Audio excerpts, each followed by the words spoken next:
चौधरी साहब का जो हार हुई थी उसको निश्चित रूप से एक श्रद्धांजलि के रूप में हम लोग जो है रिवाइव करने की कोशिश करेंगे कि इस बार जो है उनकी हार का बदला ले गए। सीट मुजफ्फरनगर जो है राष्ट्रीय लोकदल के गठबंधन जीत के जाए इस बार। कौन कौन से बड़े चेहरे इस वक्त आप टिकट की लाइन में है समाजवादी पार्टी और राष्ट्रीय लोकदल से गठबंधन के टिकट पे बिजनौर लोकसभा क्षेत्र से? मुजफ्फरनगर लोकसभा क्षेत्र में क्या स्थिति आपको लग रही है इस बार? आपने जैसा शुरुआत में जिक्र किया चौधरी अजीत सिंह जी की 2019 में हुई हार का, आप कह रहे हैं कि प्रयास करेंगे कि उस हार का बदला चुकता किया जाए, कर पाएंगे?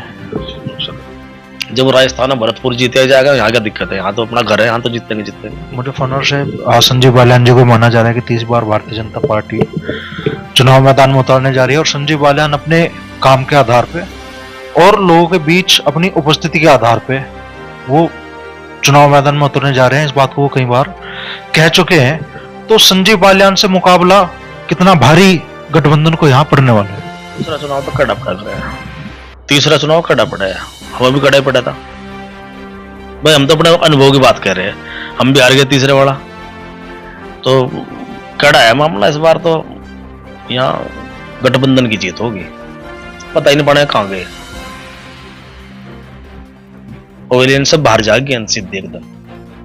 तो मुजफ्फरनगर को लेकर भी मतलब सबसे ज्यादा गुस्सा अगर आप समाजवादी पार्टी और राष्ट्रीय लोकदल के बीच मचा हुआ है किसी सीट को लेकर तो वो मानी जा रही है मुजफ्फरनगर। क्या लग रहा है कि मुजफ्फरनगर सीट राष्ट्रीय लोकदल या समाजवादी पार्टी किसके खाते में गठबंधन में जाने वाली? समाजवादी पार्टी के राष्ट्रीय महासचिव हैं पूर्व सांसद है हरेंद्र मलिक जी, लगातार दावे कर रहे हैं। कल हमारे साथ इंटरव्यू में उन्होंने कहा कि भाई या तो जयंत चौधरी जी मुजफ्फरनगर चुनाव लड़ेंगे या मैं लड़ूंगा।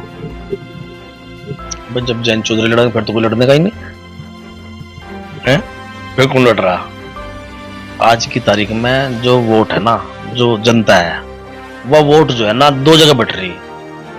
ये तो भाजपा की तरफ है या गठबंधन की तरफ है। प्रत्याशी का भी अपना महत्व है, प्रत्याशी भी अपना महत्व रखता है।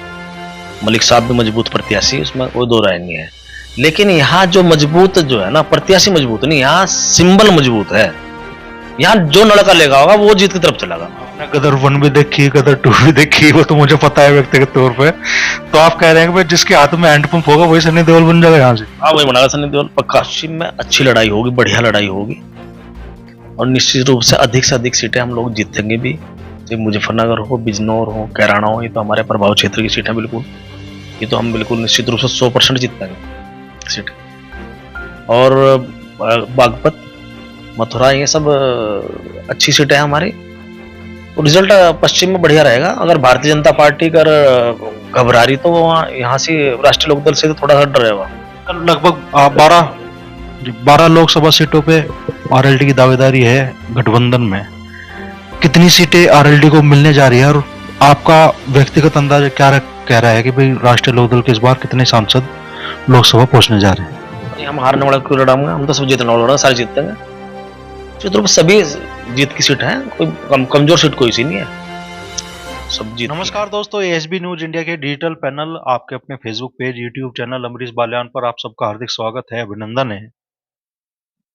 2024 का रन अब छिड़ने वाला है, नए साल की शुरुआत हो रही है और धीरे धीरे अब राजनीतिक माहौल गर्म होना शुरू हो गया है।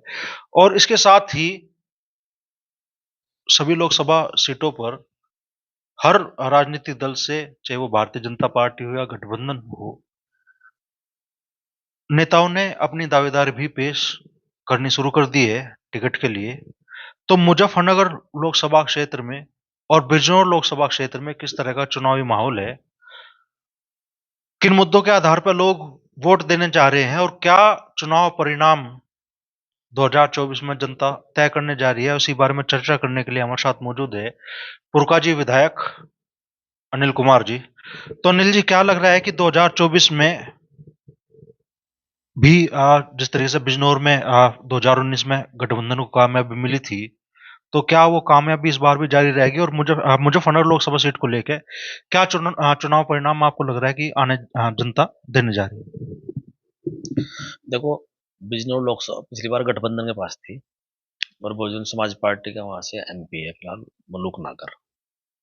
सपा लोकदल और बीएसपी का गठबंधन था और मुजफ्फरनगर भी हम बहुत कम अंतर से अपनी कमियों के कारण चुनाव हार गए। चौधरी साहब, नहीं तो चुनाव हार का चुनाव वो नहीं था, लेकिन कुछ कमियां रही और इस बार उन कमियों को दूर करेंगे निश्चित रूप से।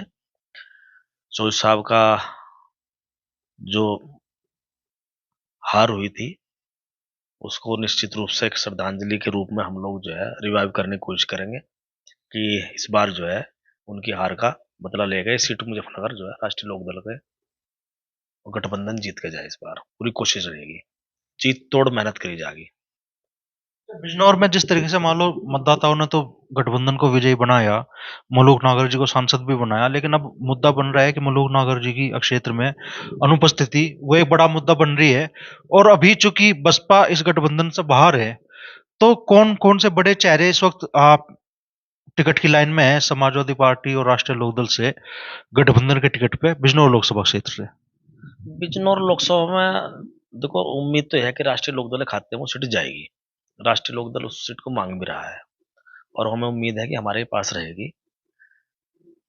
वहाँ जो दावेदार जो सामने आ रहे हैं, तो चंदन भाई भी वहाँ टिकट मांग रहे हैं, जो अपने मीरापुर से एमएलए हैं, वो भी वहाँ से दावेदार हैं।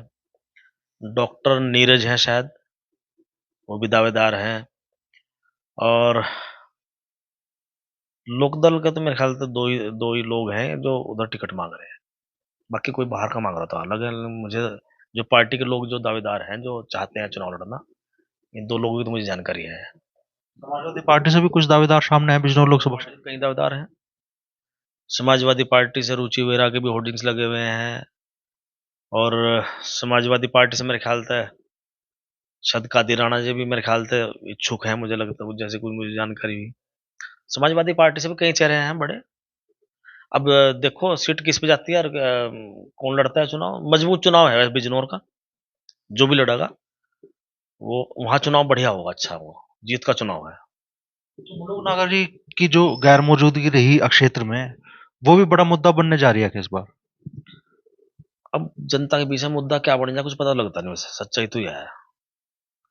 अब यहाँ मुजफ्फर मान लो लोग ये हैं, लोग ये क्या संजीव बालियान क्षेत्र में पहुंच रहे, लेकिन मुद्दा फिर भी उनके खिलाफ बढ़ रहा। कुछ क्या बन जाए, मान लो कहीं ना कहीं थोड़ी बहुत, देखो एमपी का एक तो क्षेत्र बहुत बड़ा होता है। मैं किसी को ये नहीं कह रहा, ना किसी को डिफाइन कर रहा या डिफाइन नहीं कर रहा किसी को, कहीं मैं किसी को डिफाइन कर रहा किसी एमपी को, लेकिन क्षेत्र बहुत बड़ा रहता है। जितना अपने क्षेत्र में एक विधायक घूम सकता है, देखो एमपी इतना तो घूम नहीं सकता, तो उस समय उसके पास भी वही 365 दिन का साल उस पर है, 365 दिन का साल विधायक पे है, घंटे 24 घंटे में 24 घंटे का दिन उस पर, 24 घंटे का दिन हमारे पे है, तो कहीं ना कहीं फर्क तो जरूर रहेगा। और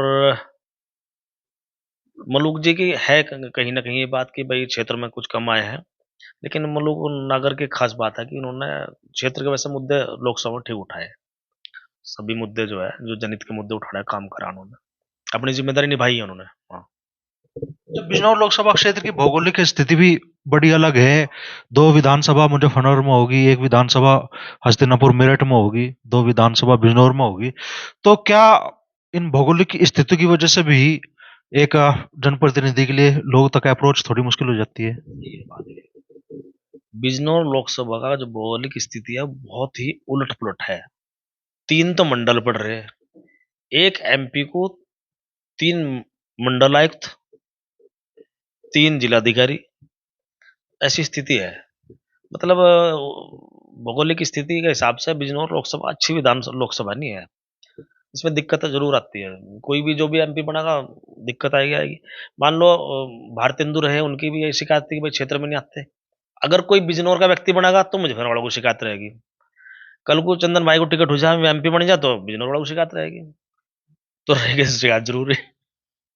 दावेदार तो आपने बता दिया, लेकिन आपने ये भी बता दिया भाई होर्डिंग लगे हुए हैं नेताओं के, लेकिन क्या लग रहा है कि बिजनौर लोकसभा क्षेत्र से किसका टिकट फाइनल होने जा रहा है? खासतौर पर आज तो हम मान लो 31 दिसंबर में बात कर रहे हैं, तो ये भी इंडिया गठबंधन में तय होना था कि भाई 31 दिसंबर तक तो सीट ही फाइनल हो जाएगी, किस दल के पक्ष में कौन सी सीट जाएगी? 24 से बताऊंगा आपको, अब 1-2 दिन बाद 24 से लागू है, 24 से बता दें किसका टिकट होगा। मुजफ्फरनगर लोकसभा क्षेत्र में क्या स्थिति आपको लग रही है इस बार? आपने जैसा शुरुआत में जिक्र किया चौधरी अजीत सिंह जी की 2019 में हुई हार का, आप कह रहे हैं कि भाई प्रयास करेंगे कि उस हार का बदला चुकता किया जाए, कर पाएंगे? निश्चित रूप से करेंगे। देखो पहले परिस्थितियां अलग थी, परिस्थितियां ये थी, बीएसपी भी उस समय साथ थी, लेकिन हम बीएसपी के जो वोटर है उन्हें भी समझाने में कामयाब रहेंगे। यहाँ मुजफ्फरनगर में, मुजफ्फरनगर बिजनौर दोनों सीट ऐसी है, मजबूत सीट है विदाउट बीएसपी भी। अगर बीएसपी भी नहीं गठबंधन में आएगी तो भी हम इन सीटों को रिवाइव करने की पूरी कोशिश करेंगे और करेंगे। मैं अपनी विधानसभा की अगर बात करूं, विधानसभा तो निश्चित रूप से बसपा गठबंधन में आए ना आए, मैं जिता के भेज दूंगा प्रत्याशी को वहां पे। और ये चरथावल अपनी पुरानी विधानसभा रही, पूरे जनपद में मान लो जो है ठीक ठाक है मामला, कोई दिक्कत नहीं है, मेहनत करेंगे। जब राजस्थान में भरतपुर जीत ही जाएगा, यहाँ क्या दिक्कत है, यहाँ तो अपना घर है, यहाँ तो जीतेंगे जीतेंगे इस बार। किन मुद्दों के आधार पर लोग वोट देने जा रहे हैं? मुजफ्फरनगर लोकसभा की बात विशेष तौर पर बात करूं। बीजेपी के मुद्दे तो कोई मुद्दे नहीं, उनके धार्मिक मुद्दे हैं। वो तो धार्मिक उन्माद फैला वोट मांग गए। अब वो काम की बात है, काम तो देखो सभी सरकार करते हैं, सभी की जिम्मेदारी होती है। मान लो मैं एमएलए हूं तो मेरी भी जिम्मेदारी है कि मैं क्षेत्र में जितना भी अधिक से अधिक काम हो सकता है उसे काम कराने की कोशिश करूं, यही सरकार की जिम्मेदारी होती है। लेकिन मूलभूत सुविधाओं पे आपने कितना काम करा, जो आम जनता है उनके लिए क्या नीतियां आपने बनाई, कितना जो नवयुवक हैं, जो नौजवान साथी हैं हमारे, उनके लिए रोजगार के कितने प्रबंध आपने किए, किसान के लिए आपने उसकी उपज के लिए क्या किया, उसकी उपज का भाव आपने किस रूप में दिया, कितना दिया, ये बड़े हैं। मजदूर, जो गरीब आदमी है, मजदूर पेशा व्यक्ति है, उसकी मजदूरी के लिए उसके लिए क्या किया आपने, कल्याणकारी योजनाएं कितनी चलाई, ये सारे सवाल हैं। अब मान लो कल्याणकारी योजना भाजपा चला रही है, राशन दे रही फ्री, सिलेंडर भी 1100 का हो रहा अब जा, ठीक है। और लेकिन महंगाई तो देखो आप, महंगाई तो आसमान को छू रही ना। आप धर्म की घुट्टी लोगों को पिला के, महंगाई बढ़ा के, छोटी छोटी चीजें जो है एक राहत के रूप में दे रहे, इससे देश का भला होने वाला नहीं है। तो हम ये बातें जो है, जो हमारी बिल्कुल जो सही बात है, जो राजनीतिक मुद्दे जो हैं, क्योंकि चुनाव कोई भी हो मुद्दों का आधार पर होना चाहिए, वो धार्मिक आधार पर नहीं होना चाहिए। धार्मिक मामला मेरा, धर्म मैं किस धर्म से ताल्लुक रखता हूँ मेरा पर्सनल मैटर है। धर्म को राजनीति के बीच में नहीं लाना चाहिए। भारतीय जनता पार्टी धर्म को बीच में लाकर राजनीति करती है, जो कि बिल्कुल उचित नहीं है। किसी भी पार्टी का बायलॉज ये नहीं कहता कि आप धर्म के आधार पर वोट मांगोगे। आपकी पार्टी का बायलॉज या किसी पार्टी का बायलॉज ये कहता है कि आप अपने मुद्दों का आधार पर वोट मांगोगे, आपने कितना विकास किया या आप भविष्य में क्या योजनाएं लोगों के जनता के लिए लागू करोगे, इस आधार पर वोट मांगने का काम करोगे। लेकिन आप मंदिर पर वोट मांगना चाहते हो, आप मस्जिद पर वोट मांगना चाहते हो, जात पात पर इन सब चीजों पर वोट मांगना चाहते हो, ये तो इनका राजनीति में कोई स्थान नहीं है। लेकिन अब समय चल रहा फिलहाल इनका।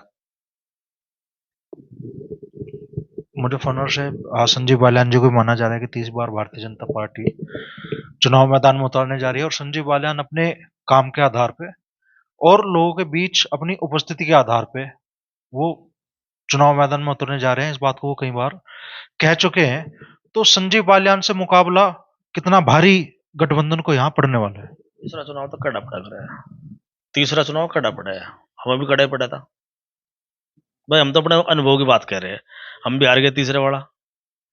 तो कड़ा है मामला इस बार तो, यहाँ गठबंधन की जीत होगी। देखो एक बात सुनो, जनपद में 6 सीट है विधानसभा की, 5 विधायक यहाँ से गठबंधन के हैं, इसका भी तो प्रभाव पड़ता है ना भाई। जब चौधरी साहब चुनाव लड़े तब जो है यहाँ से 6 के 6 विधायक भाजपा के थे, अब 6 मतलब 5 यहाँ गठबंधन के हैं। तो ये बहुत समीकरण यहाँ अब बदले हुए हैं। और अगर बीएसपी गठबंधन में आ गई तो फिर तब पता ही नहीं पड़ेगा कहाँ गए, पवेलियन सब बाहर जाएगी सीधी एकदम। तो मुजफ्फरनगर को लेकर भी मतलब सबसे ज्यादा गुस्सा अगर आप समाजवादी पार्टी और राष्ट्रीय लोकदल के बीच मचा हुआ है किसी सीट को लेकर, तो वो मानी जा रही है मुजफ्फरनगर। क्या लग रहा है कि मुजफ्फरनगर सीट राष्ट्रीय लोकदल या समाजवादी पार्टी किसके खाते में गठबंधन में जाने वाली है? मुजफ्फरनगर की हॉट सीट तो है ही, हॉट सीट तो है मुजफ्फरनगर। और हमेशा मुजफ्फरनगर की राजनीति हमेशा देश की राजनीति की धुरी रही हमेशा, चाहे उत्तर प्रदेश की हो, तो ये हॉट सीट तो है ही भाई। देखो सपा लोकदल का और कांग्रेस का भी अब तो गठबंधन है, कांग्रेस का कोई मतलब नहीं है, सीट का बंटवारा लोकदल के और समाजवादी पार्टी के बीच में होना है, दोनों नेताओं को बैठ कर बात करनी है। लेकिन मुझे जो लगता है कि सीट जो है राष्ट्रीय लोकदल के खाते में जाएगी, हमारा हक भी बैठता है। यहाँ विनिंग कैंडिडेट के बाद में सेकंड विनर तो हम ही रहे हैं। राष्ट्रीय लोकदल रहा है दूसरे नंबर पे, 6000 वोटों से मात्र हम चुनाव हारे हैं। तो अगर उस आधार पे भी फैसला होगा कि भाई जो जिस सीट पे जो दूसरे नंबर पर रहा तो दूसरे नंबर पर हम हैं, तो राष्ट्रीय लोकदल खाते में जाएगी सीट, मुझे लगता है। समाजवादी पार्टी के राष्ट्रीय महासचिव हैं पूर्व सांसद है हरेंद्र मलिक जी, लगातार दावे कर रहे हैं। कल हमारे साथ इंटरव्यू में उन्होंने कहा कि भाई या तो जयंत चौधरी जी मुजफ्फरनगर चुनाव लड़ेंगे या मैं लड़ूंगा। बस जब जयंत चौधरी लड़ेंगे फिर तो कोई लड़ने का ही नहीं है, फिर कौन लड़ रहा। बाकी भाई समाजवादी पार्टी में मजबूत प्रत्याशी से मजबूत है भी नहीं वहां कोई, इसमें कोई दो राय नहीं है। तो राष्ट्रीय लोकदल के नेताओं से पूछा था कुछ महीनों पहले एक इंटरव्यू में, हालांकि उसके बाद कई दावेदार सामने आ चुके हैं राष्ट्रीय लोकदल से कि राष्ट्रीय लोकदल के पास कैंडिडेट कौन है मुजफ्फरनगर सीट से। एक बात तो बताओ, आज की तारीख में जो वोट है ना, जो जनता है, वह वोट जो है ना दो जगह बट रही है।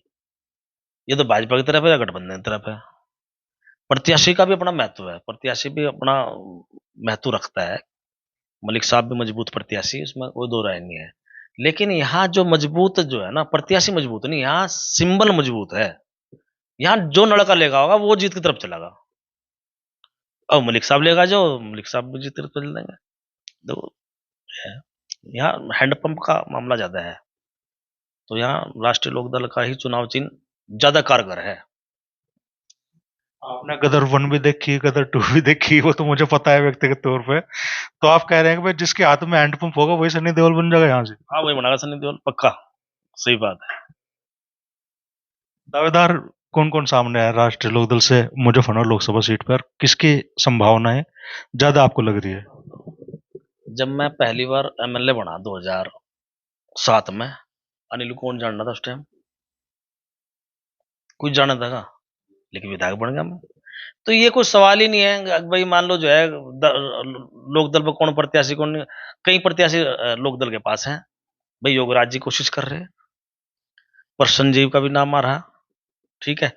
एक वो चंद्रवीर जी की लड़की, क्या नाम उनका, मनीषा अलावत में भी 3-4 लोग तो काम कर रहे हैं, और काम करते रहना चाहिए। सीट किसी को खाते में जाओ, मान लो दोनों नेताओं को बैठ कर तय करना, मेन तो अखिलेश जी को और जयंत जी को बैठ कर तय करना है। जो जो भी गठबंधन के हित में होगा वो निर्णय लेंगे, और हम तो भाई गठबंधन के का जो निर्णय होगा, हम तो गठबंधन निर्णय के साथ हैं, हमारा तो कोई ऐसी बात है नहीं। तो पश्चिमी उत्तर प्रदेश की बिजनौर और मुजफ्फरनगर के अलावा भी कौन कौन सी ऐसी सीटें, चूंकि आपका सोच समझ का दायरा काफी बड़ा है, आपका खुद का दायरा भी लगभग हर जगह आप एक्टिव रहते हैं, तो पश्चिम उत्तर प्रदेश में अपने नजदीकी जो लोकसभा सीटें हैं, आपको क्या लग रहा है भी कौन कौन सी सीटें इस बार गठबंधन के पाले में जाने जा रही है। नहीं, गठबंधन के पाले में सारी रहेंगी, लोकदल के पाले में लोग मतलब जीत की मैं संभावना पे बात कर रहा हूँ। देखो, जीत में तो सारी देखो सीधी लड़ाई जो है बीजेपी की गठबंधन के साथ में ही है, और पश्चिम में अच्छी लड़ाई होगी, बढ़िया लड़ाई होगी, और निश्चित रूप से अधिक सीटें हम लोग जीतेंगे भी। चाहे मुजफ्फरनगर हो, बिजनौर हो, कैराना हो, ये तो हमारे प्रभाव क्षेत्र की सीट है बिल्कुल, ये तो हम बिल्कुल निश्चित रूप से 100% जीतेंगे सीट। और बागपत, मथुरा, ये सब अच्छी सीटें हैं हमारी, तो रिजल्ट पश्चिम में बढ़िया रहेगा। अगर भारतीय जनता पार्टी अगर घबरा रही तो वहाँ यहाँ से राष्ट्रीय लोकदल से तो थोड़ा सा डरेगा। वो कल कह रहे थे कि भाई अगर ईवीएम की भी मेहरबानी थोड़ी सी बनी रहे तो उन्होंने कहा कि 10 से 15% वोट ईवीएम खत्म कर दे। अब भाई देखो, ईवीएम में मुझे लगता नहीं कुछ है। अब अपना सोचने का हुआ है, मुझे तो ईवीएम, मुझे तो गड़बड़ जमीन पे ही लगे, ईवीएम में तो कुछ है नहीं भाई। ईवीएम में मैंने तो देखो, मैं तो अपने विधानसभा के रिजल्ट के हिसाब से एनालिसिस जो करा, मुझे तो ईवीएम में कुछ लगा नहीं। बाकी नेता कहते हैं भाई हो सकता कुछ हो भी। अच्छा, लगभग 12 लोकसभा सीटों पे आरएलडी की दावेदारी है गठबंधन में। कितनी सीटें आरएलडी को मिलने जा रही है और आपका व्यक्तिगत अंदाजा कह रहा है कि भाई राष्ट्रीय लोकदल के इस बार कितने सांसद लोकसभा पहुंचने जा रहे हैं? राष्ट्रीय लोकदल को भागीदारी पश्चिम में ज्यादा देनी चाहिए, क्योंकि दोनों नेताओं के एक ही विचार है। दोनों नेता आगे अपने गठबंधन को आगे बढ़ाना चाहते हैं, चाहे वो अखिलेश जी हो चाहे जैन जी हो।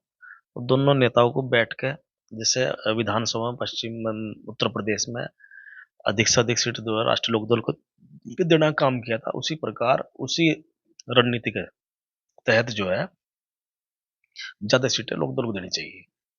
उससे समाजवादी पार्टी को फायदा है और लोकदल को फायदा है, गठबंधन को फायदा है। क्या उम्मीद है कितने सांसद इस बार लोकसभा में राष्ट्रीय लोकदल के दिखाई देंगे 2024 में जो नवगठित लोकसभा होगी? नहीं, हम हारने वाला क्यों लड़ाऊंगे, हम तो सब जीतने वाला लड़ाऊंगे, सारे जीतेंगे, सभी जीतेंगे। क्यों सोचा कि भाई हमारा ही हारेगा? जिसे भी टिकट दिया जाएगा इसी उम्मीद से आ जाएगा कि सीट निकाल कर लाओगा और एमपी बन के जाएगा। तो निश्चित रूप से सभी जीत की सीट है, कोई कमजोर सीट कोई सी नहीं है, सब जीत की है। तो बड़ी उम्मीद अनिल कुमार जी लगा रहे हैं मुजफ्फरनगर को लेकर। तो उन्होंने दावा कर ही दिया है कि इस बार गेंद पवेलियन से बाहर जाएगी, परिणाम बिल्कुल उलट होगा। और चौधरी अजीत सिंह जी को जो हार 2019 में मुजफ्फरनगर लोकसभा सीट से मिली थी, उस हार का बदला इस बार राष्ट्रीय लोकदल यहां से चुकता कर देगा। साथ ही वो भरोसा जता रहे हैं कि वेस्ट यूपी की अधिकतर सीटें इस बार गठबंधन के पाले में जाएगी। और वो आग्रह भी कर रहे हैं, ये सलाह भी दे रहे हैं गठबंधन के नेताओं को कि पश्चिमी उत्तर प्रदेश में अधिकतम सीटें राष्ट्रीय लोकदल को मिलनी चाहिए, क्योंकि राष्ट्रीय लोकदल का आधार जो है वो यहाँ मजबूत है। जिस तरीके से विधानसभा चुनाव में आरएलडी को यहाँ प्राथमिकता दी गई थी, वही प्राथमिकता लोकसभा चुनाव में भी मिलनी चाहिए। ऐसा वो दोनों नेताओं से निवेदन कह लीजिए या सलाह कह लीजिए वो कर रहे हैं।